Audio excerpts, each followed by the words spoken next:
AMZS center varne vožnje na Vranskem je znova gostil sklepno dejanje.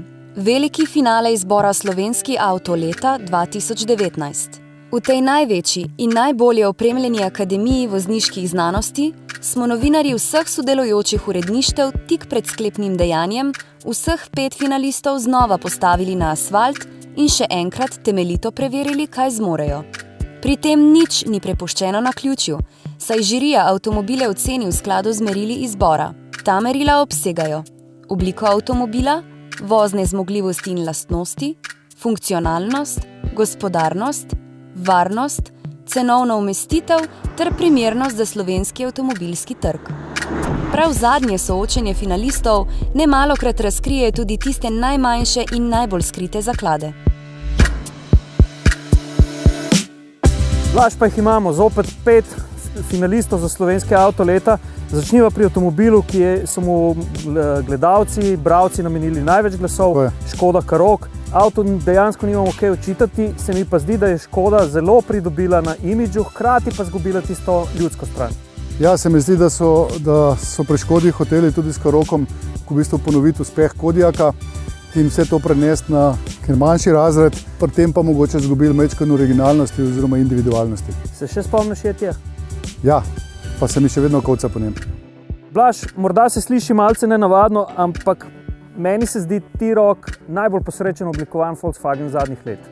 Ja, Jure, bi se kar strinjal s tabo, se pa vidi, da so ta avto naredili po željah kupcev in to se vidi tudi po prodajnih številkah. To je recimo ena od večjih prodajnih uspešnicah med cestnimi terenci oziroma križanci. Ima v bistvu vse lastnosti Golfa, samo da na malce višjih nogah.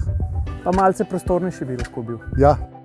Ford Focus, ne gre skrivati dejstva, da med vsemi finalisti se najbolje znajde med ovinki, je avto po meri dinamičnega voznika. Vsekakor, to so v bistvu podarili tudi pri novi generaciji, kjer so ji pa dodali, vsaj po mojem mnenju, še zelo dinamično ali pa živahno obliko. Pa tudi mislim, da ima zelo široko paleto motorjev, tudi karoserijskih različic. Ford Focus je tudi veteran slovenskega izbora za avto leta. Nova generacija Kia Ceeda, lahko bi mu rekli tudi kar evropski Golf. V ničemer zares ne izstopa, pa vsem je dober. Ja, Jure, se kar strinjam s tabo. Meni je še recimo zelo všeč to, da so veliko pozornosti oziroma veliko truda vložili v recimo vozne občutke oziroma vozniške lastnosti. Avto se pelje dobro, ima tudi veliko prostora. Je pa tako, kot si rekel, v ničemer preveč ne izstopa, pa tudi v ničemer ne zaostaja za ostalimi. Morda velja omeniti še dejstvo, da razmerje med ceno in vsebino je pri tem avtomobilu v letošnjem finalu najboljše. Vsekakor. Prečiščen skandinavski dizajn, znamka, ki obljublja kraljevsko varnost, čeprav Blaž? Čeprav je treba za to seveda tudi dodatno seči v žep. Volvi niso poceni in tudi najmanjši med recimo Volvotovimi cestnimi terenci ni poceni. V bistvu začne se pri neki sprejemljivi ceni, je pa potem meja, je pa seveda samo nebo. Moramo pa izpostaviti pri tem avtomobilu originalnost. Od vseh 5 v finalu se mi zdi najbolj originalen tudi med Volvotovimi cestnimi terenci izstopa. Seveda ne smeva pozabiti, da je to aktualni evropski avto leta. Prvič v zgodovini izbora so se nam v finalu pridružili tudi bralci, poslušalci in gledalci sodelujočih medijev. Predstavili smo jim kompleksnost našega dela in vsakemu omogočili, da preizkusi vseh 5 avtomobilov. Ob zanimivem druženju smo se pogovorili o podrobnostih, odgovorili na vrsto zanimivih vprašanj, obiskovalci pa so imeli predvsem priložnost spoznati, kako so si avtomobili med seboj lahko različni.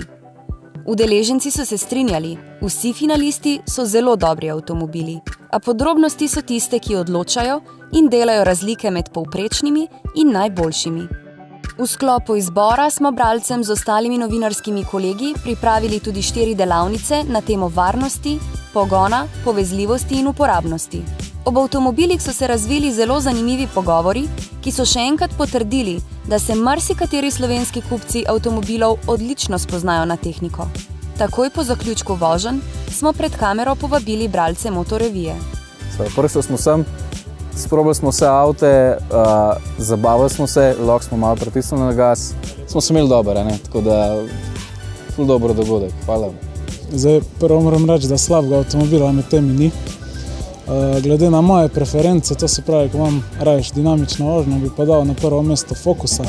Drugo mesto presenetljivo, Kia Ceed so zelo dobro poštimali zdaj podvozje. Poleg te mestni terenci bi pa dal T-Rocka, Volvota pa Škodo na zadnje mesto. Drugače pa tudi vse, avtomobili, vožnja, dinamična, lep dan, v glavnem, vse super. Pri novem rodu pametnih avtomobilov izstopajo napredne tehnološke rešitve, kar so opazili tudi bralci.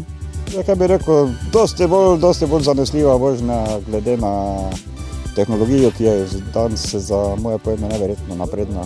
In tudi na samo moč vozil, ki so po kubraturi celo mala, ampak imajo pa zmogljivost dosti večjo, kot smo včasih poznali. Še enkrat se zahvaljujemo vsem bralcem, ki so glasovali v izboru za slovenski avto leta, pa tudi tistim, ki ste se prijavili na prireditev ob zaključku letošnjega izbora.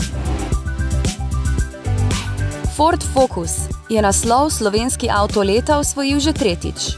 Prvič se je z njim okitil leta 2000, drugič pa leta 2012.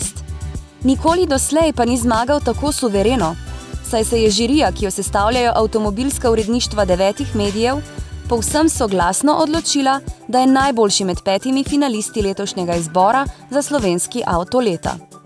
Prav vsa uredništva so namreč Focusu podelila največje število točk.